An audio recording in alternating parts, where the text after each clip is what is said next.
Aristotle is a name well known by most people, but very few people know much about him. And that's okay. We don't have to be Aristotelians to be able to appreciate Aristotle and his contribution. When you think about Greek philosophers, Plato comes to mind, and then Aristotle is the next generation behind Plato. And there are significant differences between Plato and Aristotle, but we don't even need to get into all that. What is important for the context of understanding character, and especially my interest in Aristotle, has to do with his focus on the importance of habituating and training and teaching character.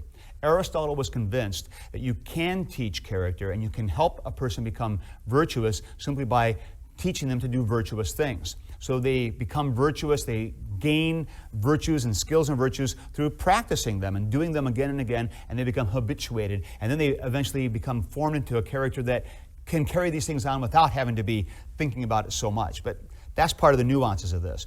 So the real point of Aristotle is the fact that he came to the conclusion that humans have a purpose. There is a goal. There's a thing we're shooting for. There's a telos. That's that powerful Greek word which means end, result, goal. So there is a telos to humanity. Aristotle was convinced of it.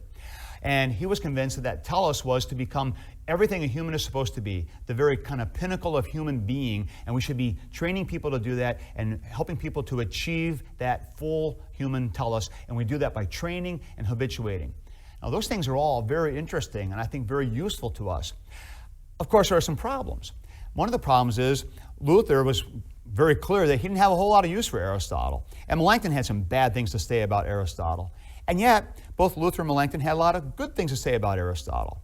And it's not that they were inconsistent. They're actually quite consistent. The point is that when Aristotle starts being pulled into theology and starts teaching us about how to be right with God, big problems. When Aristotle is using the world of ethics and about the world of training and teaching and forming and shaping character, he can be very useful. Now, how can a person be totally wrong on one thing and totally right on another?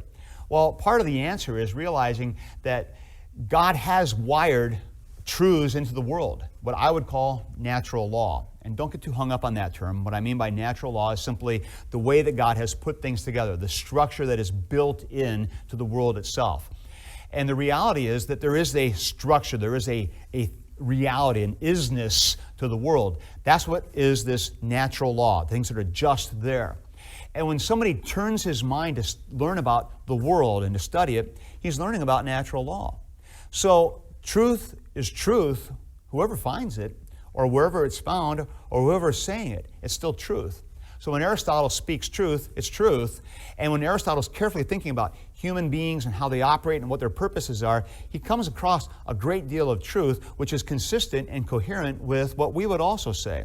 So that's why even a Christian can use Aristotle in the right place, and why we can endorse Aristotelian ideas in the right venue. You have to be careful to keep him in his limits and keep him within his parameters. When Aristotle starts to creep over where he doesn't belong, big problems happen. That's what happened in the Middle Ages. That's what happened in a lot of medieval theology, and things got really out of whack. But when Aristotle is kept in his place, he can be a very useful tool. And that's exactly how I think Luther used him, clearly how Melanchthon used him. Remember, Melanchthon was an Aristotelian philosopher. He taught Aristotle, and he had a great deal of respect for the philosopher. And I think we can as well, even when we recognize there are clear shortcomings and problems. But taken in context, he can be very useful. So, read Aristotle with care, and don't be afraid to agree with him when he's right, just because he's Aristotle, and we know there are some concerns with him as well.